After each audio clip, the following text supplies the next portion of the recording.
Sit comfortably but respectfully to the Buddha Dharma.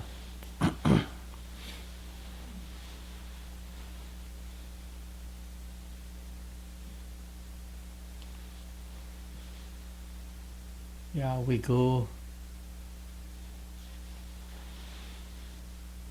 I think this will be the Full Moon Day series. Full Moon Day series.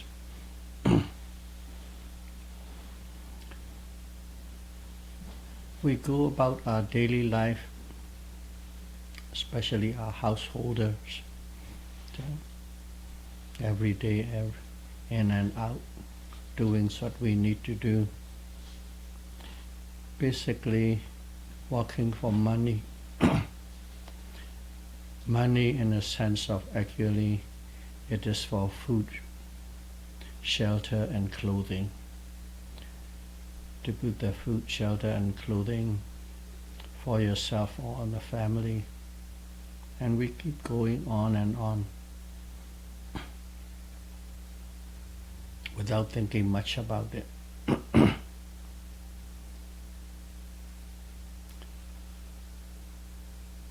And the reason we are doing that way is out of ignorance. Ignorance for who we are and what we are.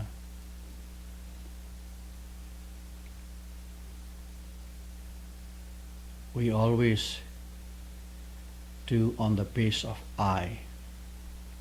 Okay, I go, I come, I eat, I walk, I sleep. This I, identification.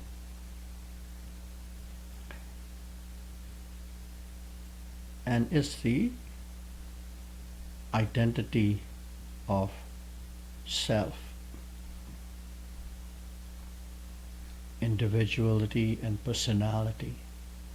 We don't say that way, we don't think that way, but every action that we are taking is with that I and a self.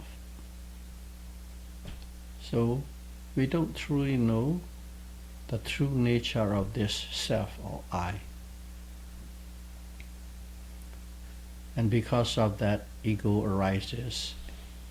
I and ego are always together, and we do based on that ego. I'm right, they are wrong. I'm good, I'm better. There are times that we do great things. There are times we just fall apart and do things that people normally wouldn't do. These are all out of ignorance for the nature of self.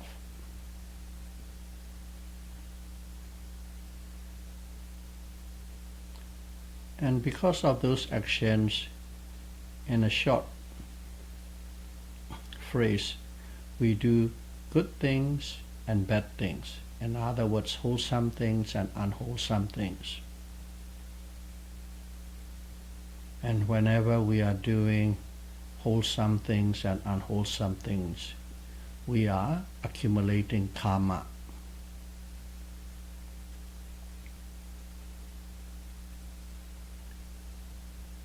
And this accumulation of karma, creation of karma, is all out of I, self.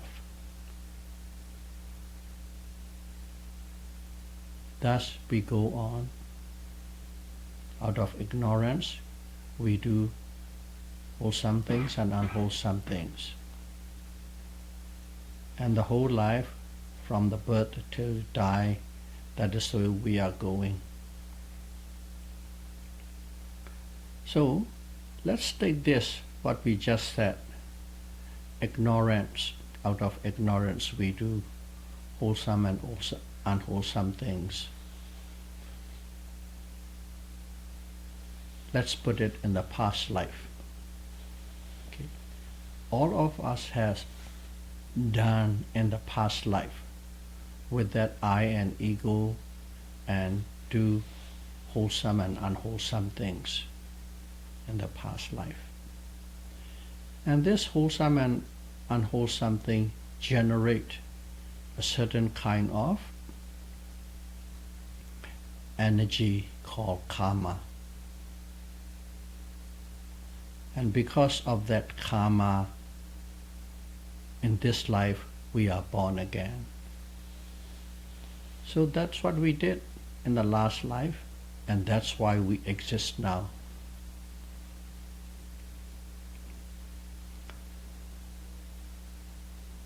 Because of that karma, good and bad karma, when we die, we are reborn, or rebirth we call it. But in here, rebirth is, a lot of the people have a misconception. So what it is, most of the time, I was in the last life, I'm here now. Basically the same I coming in. So as if I am reborn, the same I. But the Buddha has taught us that is not the case. In the last life, we generate a lot of wholesome and unwholesome karma, and when we die, the last consciousness is called the death consciousness. That consciousness, just like anything else, arise and pass away. And then suddenly, in the next life, without any time in between, without any space, any time, instantly another consciousness arises. That another consciousness is not the same as the last life one, but totally a new, a different one. And if you want to give a name, it's called relinking consciousness. Relinking consciousness. But that relinking consciousness arises because of the disappearance of the death consciousness and all the karma, good and bad karma, we have done. That's why relinking consciousness arises. That arising of the relinking consciousness, we call it a rebirth. Okay, we are born again. But it is important to know the last consciousness from the last life and the first consciousness in this life are two different consciousnesses, but they are related. There's a relationship. And then when that consciousness arises, consciousness cannot arise by itself automatically, instantly, or be created. But it needs a base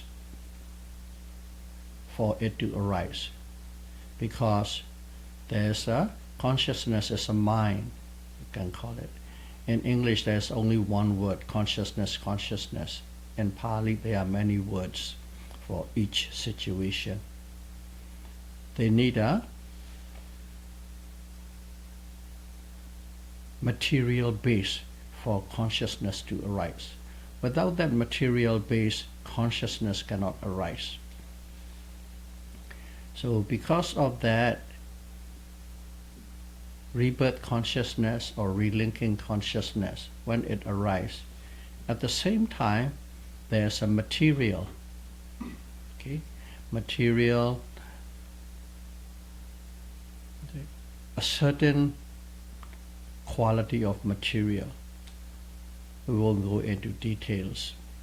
That material, based on that material, then this consciousness arises together, not once before, one after.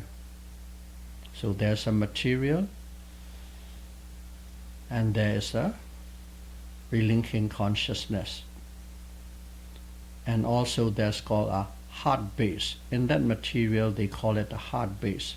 Heart base is where actually the consciousness arises. So in other words, the key point is you have to have that relinquishing consciousness. Without that, nothing can happen. But when that happens, it doesn't happen on its own. It needs the material and it needs a heart base. So one can say relinquishing consciousness condition the mind and matter. The material is the matter and the mind is the relinquishing consciousness plus some mental factors. They are born spontaneously and together due to the force of the good and bad things we have done in the past life. So we have mind and matter now. Mind, matter, relinquishing consciousness. Relinquishing consciousness is actually the same as other consciousness, except that it is the first one, so we give that name relinquishing consciousness. Okay. After that, that relinquishing consciousness exists throughout the whole life, but it is called life continuum. In other words, exact identical quality of like relinquishing consciousness. Other consciousness rise, pass away, rise, pass away. From the moment you were born to the moment you will die, they are always arising and passing away. And they are called life continuum consciousness. They are passive consciousness. They are subconscious consciousness because we do not know. We are not aware of it, but it is there. Because of that, we exist. Now we have mind and matter. When we have mind and matter, what happened was, as we'll focus on the human being. And a human being, it takes about 3 to 4 months. Okay. There's a very precise dates and how many dates, how many months there. We won't go there.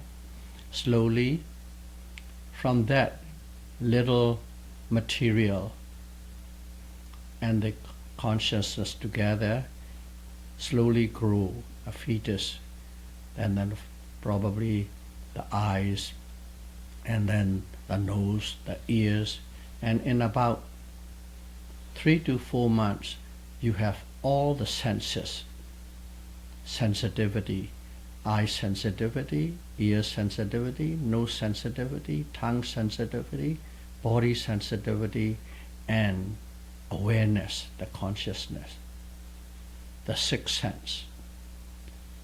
Slowly arises, takes about 3 to 4 months.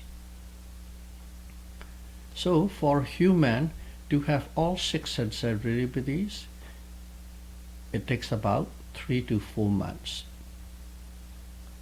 But this law doesn't apply only to us. When Buddha taught, it applies to all beings. And for the devas, okay, we can call it angels, they are instant born, fully grown. Okay, they don't grow in the womb, they just appear. They have all the 6 senses together at the same time they were born. The human too, the human are called like the moment of rebirth, is the moment of conception, not when you come out of the womb, mother's womb. The first moment when you are conceived, that is the rebirth. So because of the consciousness, mind and matter arises. Because of the mind and matter, the six senses arises. Now we have all the six senses. And when we have six senses, we see, we hear, we smell, we taste, we have the tangible feeling, touch. And also we think.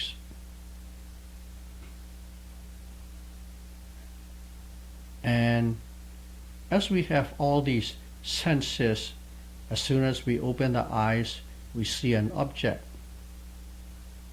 There goes for the sound, smell, taste, and touch. And they are bombarding us all the time, except in sleep. Even in a sleep, if you are not in a deep sleep, that the sixth sense, the mind sense, is still on work. So these objects are always bombarding us throughout the day, not a nanosecond free. And whenever, let's say, a form, okay, beautiful rose, okay, if you see a beautiful rose, you see that seeing. If you hear a sound, that is hearing. And that moment of seeing, that moment of hearing is called mental contact. So automatically it goes. You have the life continuum or rebirth consciousness. Mind and matter exist. And then six senses exist. When there's a six senses, mental contact occurs. Just simply seeing, hearing, smelling, nothing as yet. They come in contact when the object strike your eye, the seeing arises, or seeing consciousness arises. That's what happened, mental contact. And as soon as there's a mental contact, what happened? Feeling arises. When you see a rose, oh, it's beautiful, lovely, a feeling, pleasant feeling. When you smell it, lovely smell, a feeling arises.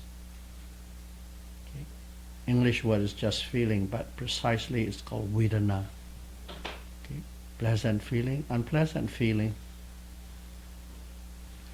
And technically speaking,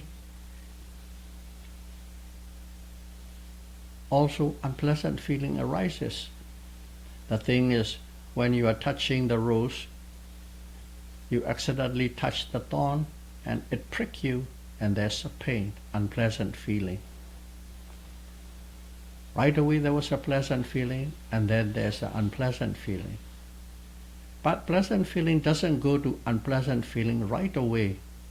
There's another feeling in between, neutral feeling. As it is stayed neutral, we are not aware of it. But from pleasant, we know pleasant and only unpleasant. There's a neutral feeling in between. We are feeling unpleasant and then suddenly feel pleasant. There's a neutral feeling in between. Three kinds of feeling arises.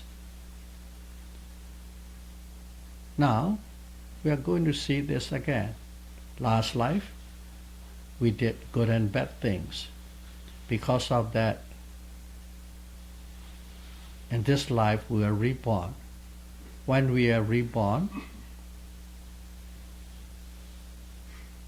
relinquishing consciousness and bhavanga, mind and matter, okay, the mind and the body, and the sixth sensitivity, eye, ear, nose, toe, and the contact with all the external objects.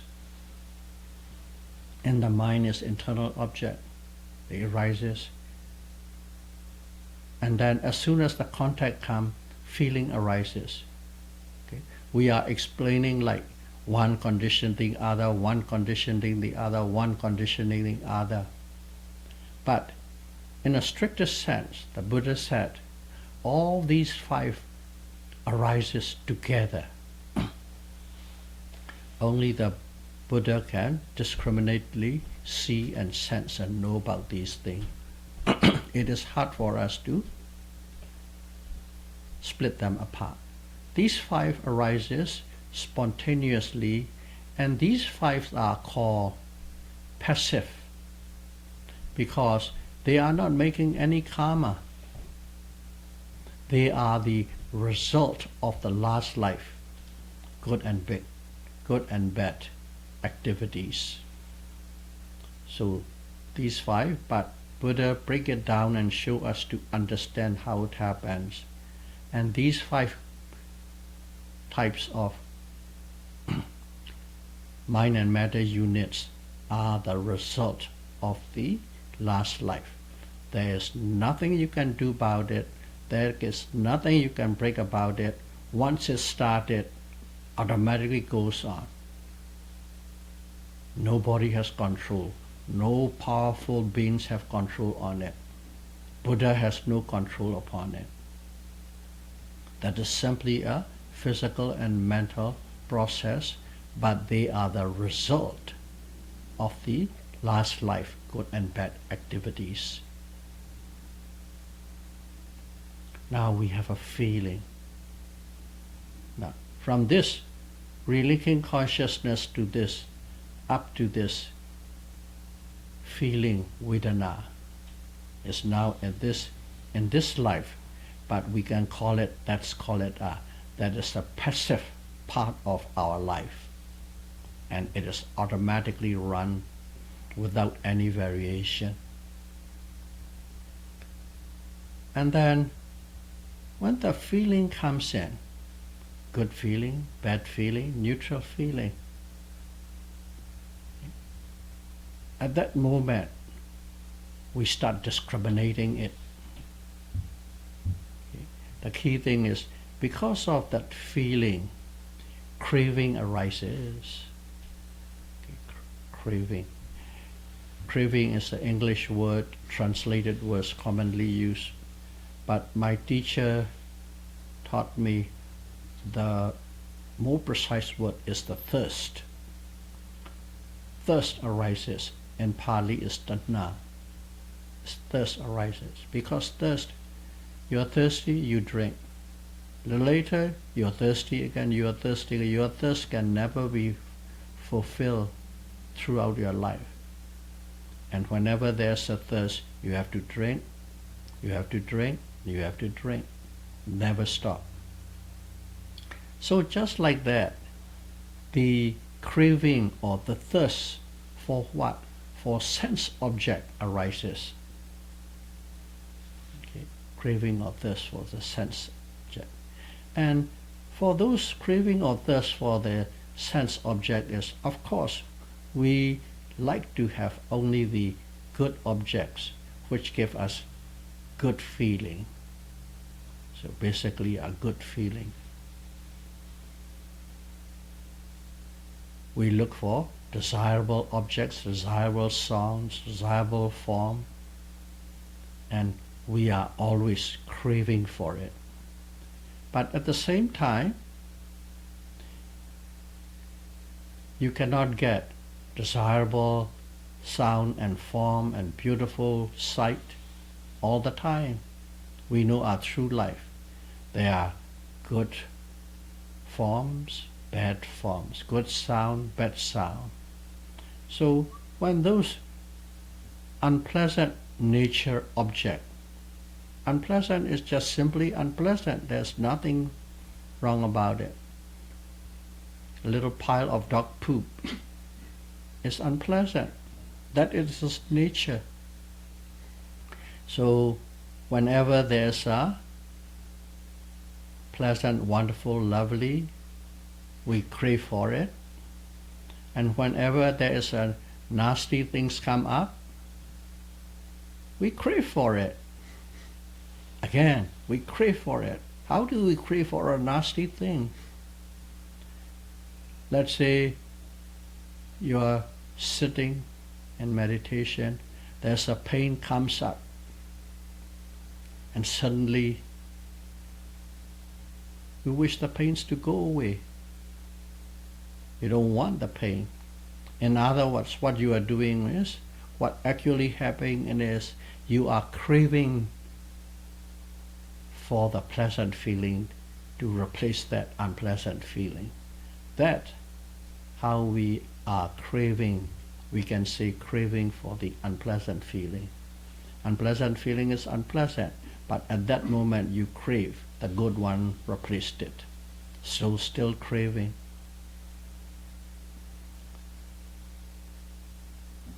So craving always happen, but this is now active. Consciousness with craving. But there are certain objects, it is very powerful. You like it a lot more.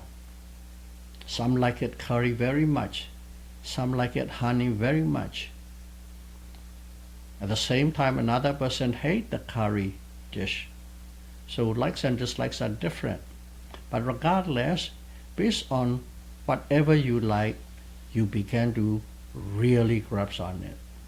You like honey so much, you have to go out and buy a whole bucket of honey, organic, natural from Kelowna or interior.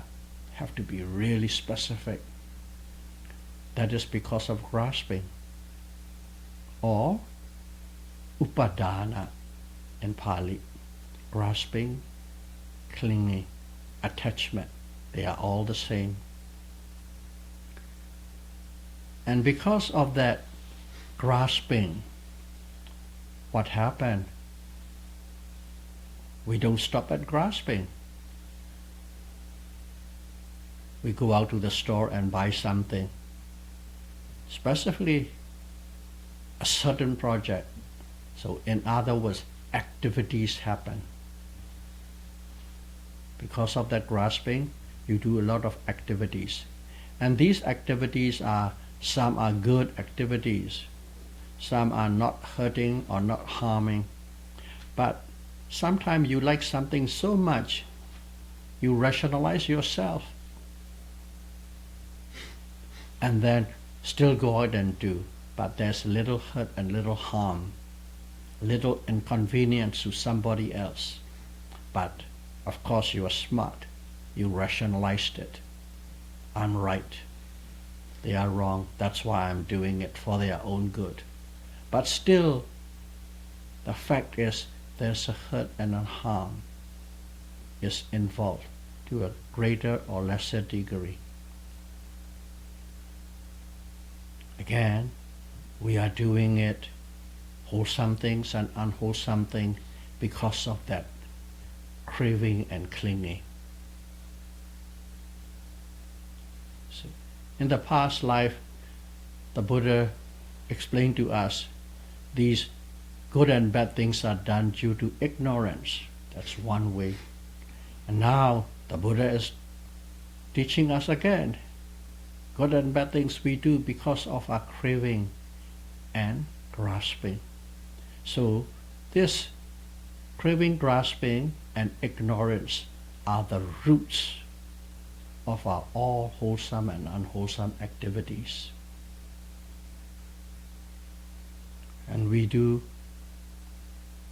in this life now, this is the passive zone of our present life. We crave, we cling, and we do activities, good and bad. That is the passive active part of life, or all these consciousness are really conscious that we are fully aware of. The passive part is we are not aware of it. It is subconscious. So there's a two zone in our life playing. And these two zones are not like, okay, 1 hour you take it, 1 hour I take it. Not that way. The way it happened is that passive part of life, we call it bhavanga or life continuum. It is vibrating all the time. But as soon as an object, okay, a form strike the eye, that striking to the eye shakes that bhavanga life continuum. It shakes and finally it ceased, stopped. And in its place, it is replaced by this active consciousness. Consciousness with craving, consciousness with clinging, consciousness with good activities, consciousness with bad activities. They replaced it. But as soon as these activity, these little consciousness, we know because we are meditating, they change so fast. Yeah. So this life continuum of bhavanga and the active consciousness are just swiftly alternating, and bhavanga life continuum is always in between. Right now, let's say for 1 minute we are doing something, we are listening, we are talking, but equally in between there's an active consciousness are happening. Because that's called life continuum. They have to vibrate so that our life carries on. But we always replace with our activities. So that is all about our life in this life, what we are doing. And we do all the good and bad things. And what happens? We die. Die is a two kind of death. That is a conventional death, what we know. We grow, we die of this, we dispose this body, everybody cry, and so on and so forth. Conventional death. Of course, we can take a sense of urgency from that too. But what we really need is to see the depth of each consciousness, or at least a thought process. And you can only see and feel and understand it through mindfulness insight meditation. That, in other words, we are dying constantly, continuously, all the time, but we are not aware of it. That is the real depth. Each consciousness die, they arise and they die, they arise and they die. As we are not aware of it, we thought, here I am. I die only when I die at 101. That's a conventional death. So, let's take it to the conventional death. We die, and then what happened? We are reborn again. The same thing, death consciousness and relinking consciousness. So we are rebirth. And now rebirth means we are talking about our next existence, rebirth. And when we are reborn in the next existence, what happened? Along with the birth, aging comes in. As soon as you are born, okay, we think, oh, we grow, we big, and then only about 50, we're starting to drop. No. From the moment of birth till you die, that whole process is the aging process. Every nanoseconds, you are getting old, you're getting old, you are getting old. Old age. Aging process. That aging process, we cannot see it. But of course, our physicality change. A sudden form at 20 years old, 50 years old, 80 years old, we see the changes. These are the sign or the symptoms of aging, not really aging. That's all that we see. If you are reborn, aging automatically follows. Jati, Jara. Jati is rebirth. Jara is aging process. And then Marana, death, comes again. That is something we cannot escape from.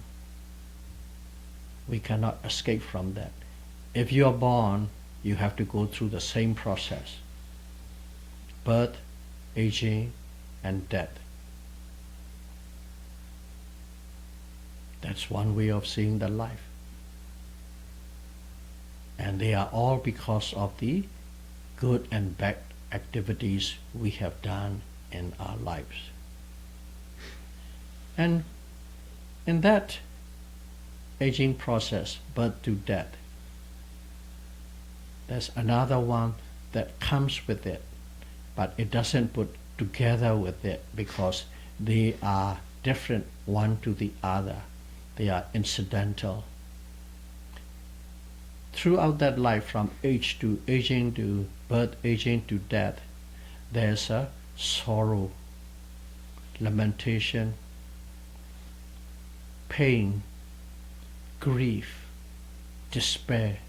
These things happen.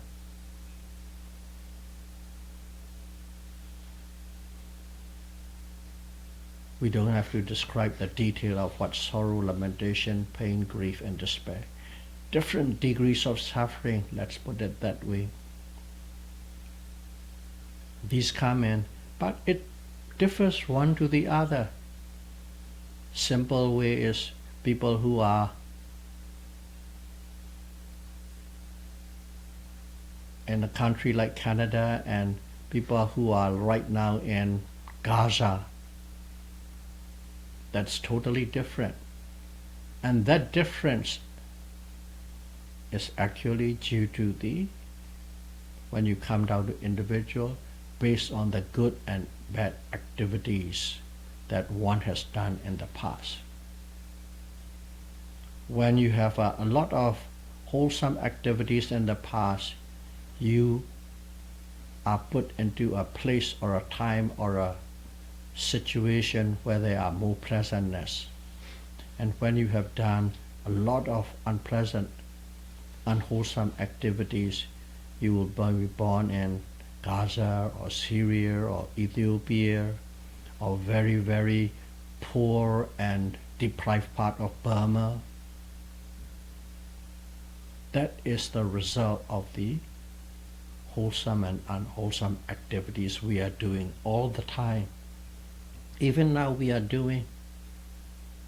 Some might be listening and there's a wholesome activity. Some might lost a little bit of thinking thread and go and suddenly another thought come in.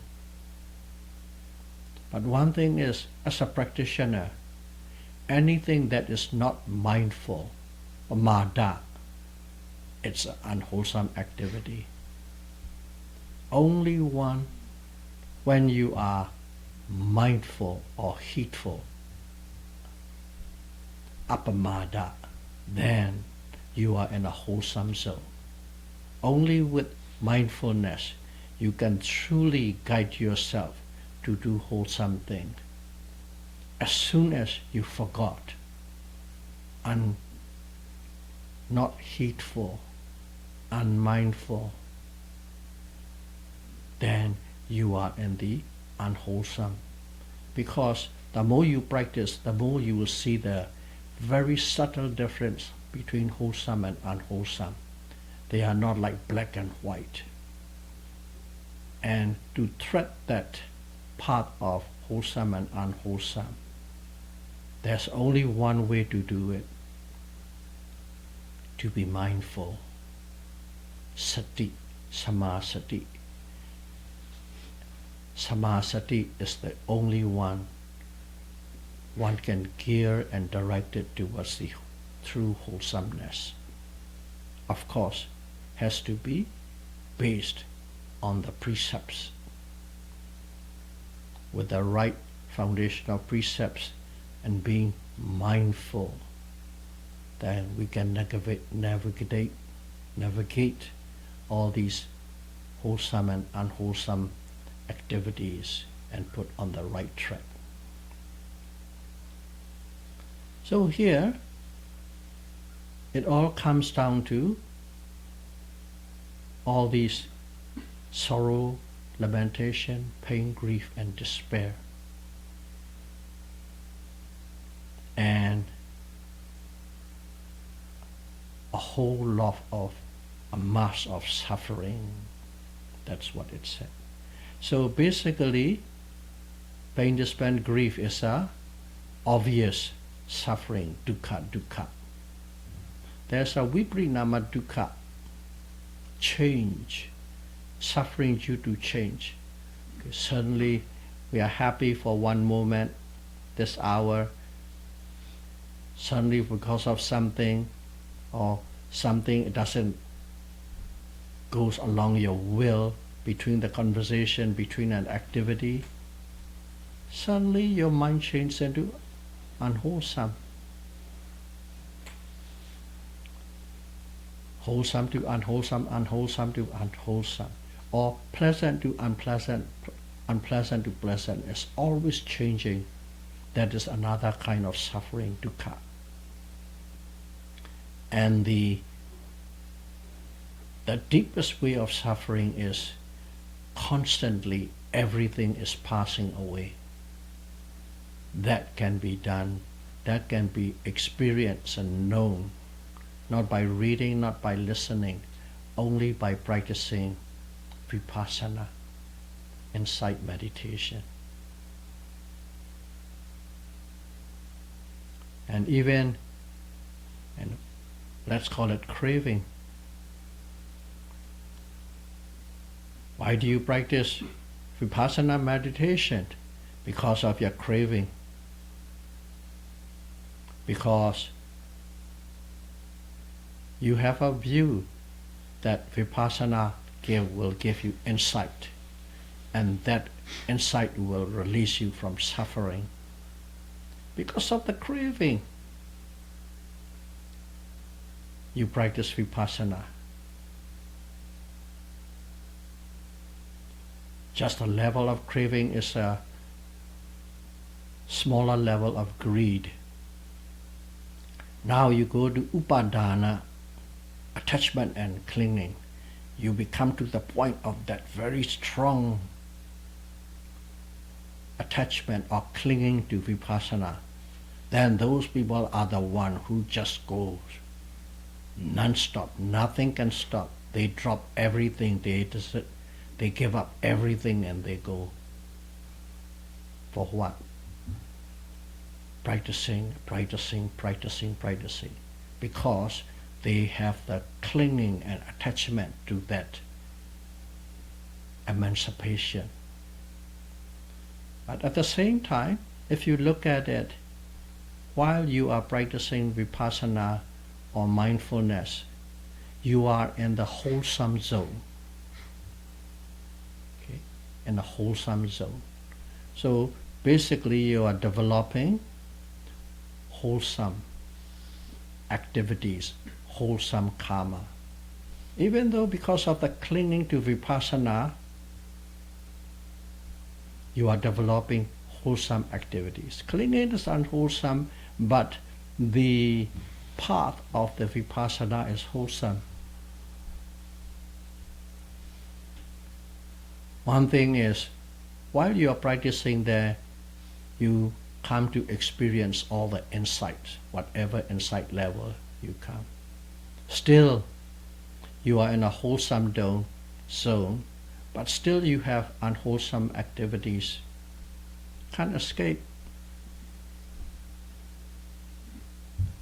Only when you have gone through over all the insight and attained the path consciousness or path wisdom. Once you got the path consciousness or path wisdom, then only you eradicate mental defilements. Okay. So you still need this clinging, but you have to cling for mindfulness. You have to cling for vipassana.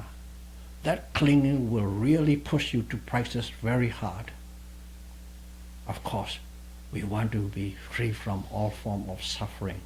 That desire has to be strong. So in Pali they put another word called chanda, noble desire. Still a desire, but noble desire. Because of the noble desire, you go through all. Up to the highest level of insight, you are still in this zone of clinging. But once you become a first level of Ariya, you eradicate a certain sectors of mental defilements. And then second level, third level, you keep on eradicating. On the third level, you eradicate all your dosa, dissatisfaction, frustration, aggravation. Those are all gone, nothing left. But still, all the sense desires are all gone, but still they have a clinging for existence. Only when you become the Arahant, the fourth level, you have discarded all mental defilements. And at that time, there's no more clinging. They just live, they just exist, they just function. They don't do bad things, but they do good things, but not good things with the idea of, self-satisfaction, because it is something to do that produces good result to all beings. Only at that time that craving and ignorance is totally abandoned. So the Buddha concluded with, this is a whole mass of suffering, this samsara. Going round and round in the samsara is due to ignorance and craving. If we eliminate ignorance and craving, we can be free from all these mass of suffering.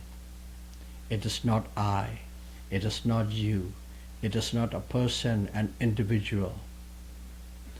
But whatever we think these, me, my, I, self, individual, they are actually a composite mass of suffering.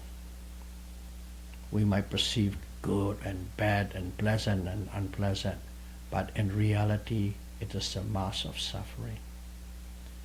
May all of you be able to practice mindfulness inside meditation and abandon this mass of suffering as soon as possible. Sadhu, sadhu, sadhu. Sharing of merit.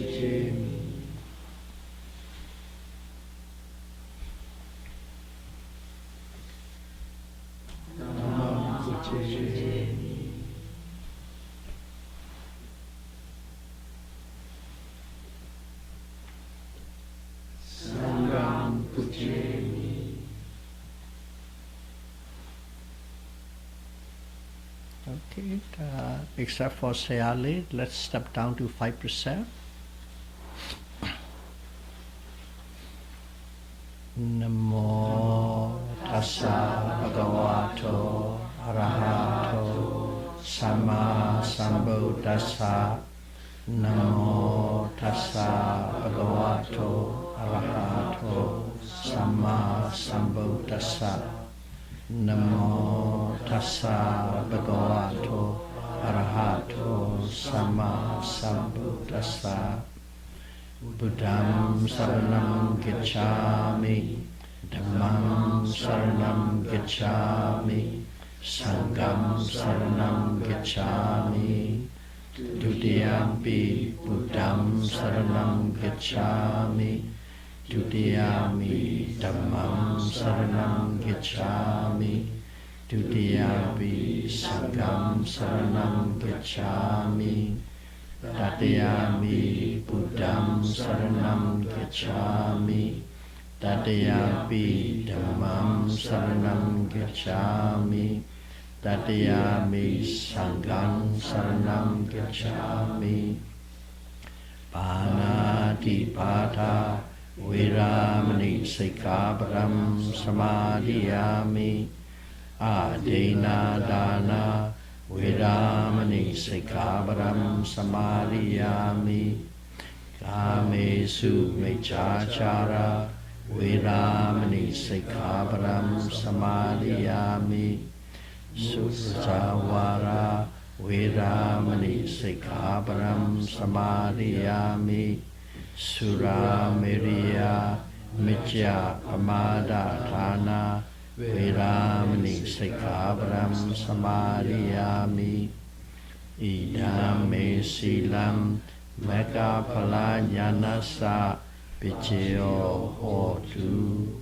Sadhu, sadhu, sadhu. Buddham Pujami.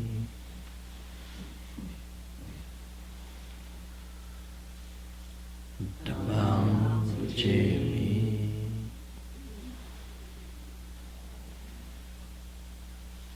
Sangham Pujami.